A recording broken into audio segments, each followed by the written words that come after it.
Hello bachcho, let's read this question. So this question says, in front of a uniformly charged infinite non-conducting sheet, surface charge density sigma, a point charge q naught is shifted slowly from a distance a to b such that b is greater than a. Okay, if the work done by the external agent is w, then find out the relation between the given parameters. आपको parameters के बीच में आपको relation find out करके बताना है. Okay, तो देखिए बच्चों, इस क्वेश्चन का की कॉन्सेप्ट आप क्या लिख सकते हैं. The key concept of this question, इस क्वेश्चन आपको बताना है. देखिए, work done by the external agent, आप यहाँ पर रिलेशन बताना है बेसिकली. ओके, डब्ल्यू के बीच का रिलेशन बताना है, सिग्मा ए बी, जो जो पैरामीटर्स आपको क्वेश्चन में गिवन है उनके बीच में रिलेशन फाइंड आउट करके बताना. ओके, तो देखिए बच्चों, इस क्वेश्चन का की कॉन्सेप्ट आप लिख सकते हैं. देखिए, work done by external agent क्या लिख सकते हैं, आपका work done by external agent लिख सकते हैं.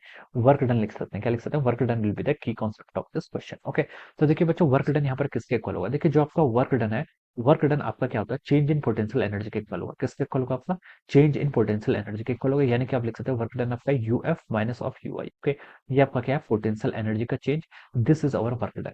क्वेश्चन में देखिए क्या लिखा है, पॉइंट चार्ज को हम शिफ्ट कर रहे हैं, स्लोली स्लोली शिफ्ट कर रहे हैं. मतलब इसका क्या मतलब होता है कि उसकी काइनेटिक एनर्जी में आपका कोई चेंज नहीं. काइनेटिक एनर्जी में कोई चेंज नहीं, तो जो आपका नेटवर्क चेंज हो, नेटवर्क डन होता है, वो चेंज इन पोटेंशियल एनर्जी के ही क्या होगा, आपके इक्वल होगा. ओके, आप क्वेश्चन में देखिए, एक uniform charge infinite non conducting sheet दी हुई है. ओके, यूनिफॉर्म चार्ज इनफाइनाइट अगर आपकी कोई नॉन कंडक्टिंग सीट मान लीजिए आपकी, दिस इज द सीट, ये आपकी कोई इस तरीके से क्या दी है, इस तरीके से आपकी कोई यहाँ पर ऐसा सीट दी हुई है. ओके, ये आपकी कोई सीट है. Okay, this is any seat, ये आपकी इस तरीके से कोई सीट है. ओके, इसमें आपका देखिए क्या चार्ज दे रखा है, इसमें आपका सिग्मा सरफेस चार्ज डेंसिटी दे रखी है, सिग्मा इसकी सरफेस चार्ज डेंसिटी. ओके, तो इसके कारण इलेक्ट्रिक फील्ड देखिए, किसी भी पॉइंट पर क्या होता है, इलेक्ट्रिक फील्ड जो हम इसके कारण फाइंड आउट करते हैं, मान लीजिए पॉइंट पी ये है. ओके, इसके कारण डिस्टेंस पर डिपेंड नहीं रहता. Electric field at point P क्या होगा, देखिए इसका मैग्नीट्यूड अगर हम बात करें, मैग्नीट्यूड प्लस डायरेक्शन, ये होता है आपका sigma by 2 epsilon naught times n cap. Okay, इस वेक्टर जो आपका एरिया है, ओके, ये जो आपका क्रॉस सेक्शन है, इसके परपेंडिकुलर क्या होगा, दिस, इसके perpendicular that will be the direction of the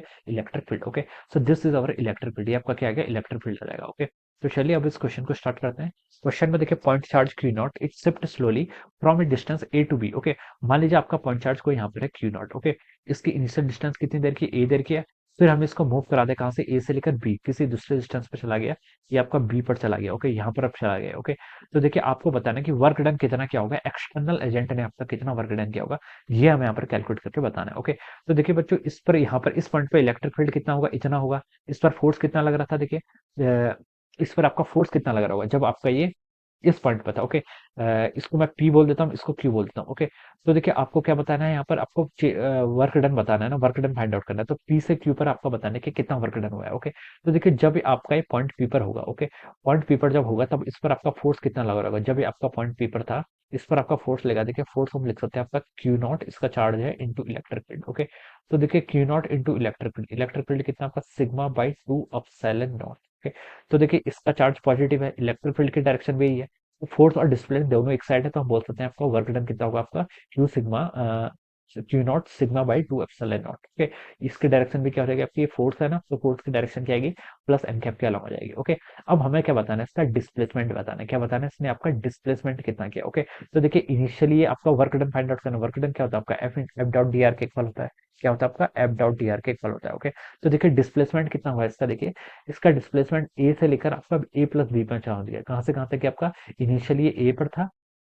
अच्छा, ये पूरी डिस्टेंस ही बी है. ओके, ये डिस्टेंस पूरी बी है. ओके, ये टोटल डिस्टेंस आपकी बी तक की. ओके, ए से लेकर आपका बी तक गया है. Okay, distance from A to B लिखा है ना इसने, तो ए से आपका बी पर गया. ओके, तो आपका डिस्प्लेसमेंट कितना होगा, देखिए ए टू बी, तो आप इसको क्या कर लीजिए कि वर्क डन हो जाएगा आपका Q not sigma by 2 epsilon not. ये तो आपका फोर्स हो गया, into displacement D R vector कितना हो जाएगा आपका, बी माइनस ए, कितना हो जाएगा आपका B minus of A. Okay, so ये आपका क्या हो जाएगा, वर्क डन हो जाएगा. ओके, तो इसको आप लिख लीजिए sigma q naught divided by 2 epsilon naught times of over B minus A. Okay, ये आपका वर्क डन हो जाएगा. क्वेश्चन में ये पूछा था कि work done by the external agent अगर आपका डब्ल्यू है. ओके, फोर्स और डिस्प्लेसमेंट की डायरेक्शन सेम है, तो हम इसको ऐसे लिखेंगे. Okay, work done by the external agent W है, then find out the relation between the given parameters. So this is the relation. Okay, तो relation क्या आ गया, W is equal to आपका sigma Q naught divided by 2 epsilon naught और B minus A. This will be the work done. Okay, ये आपका work done हो जाएगा. Okay, so this will be the answer of this question. ये क्या हो जाएगा आपका, इस question का आपका final answer हो जाएगा. Okay, so I hope you all understood this concept. All the best and thank you so much.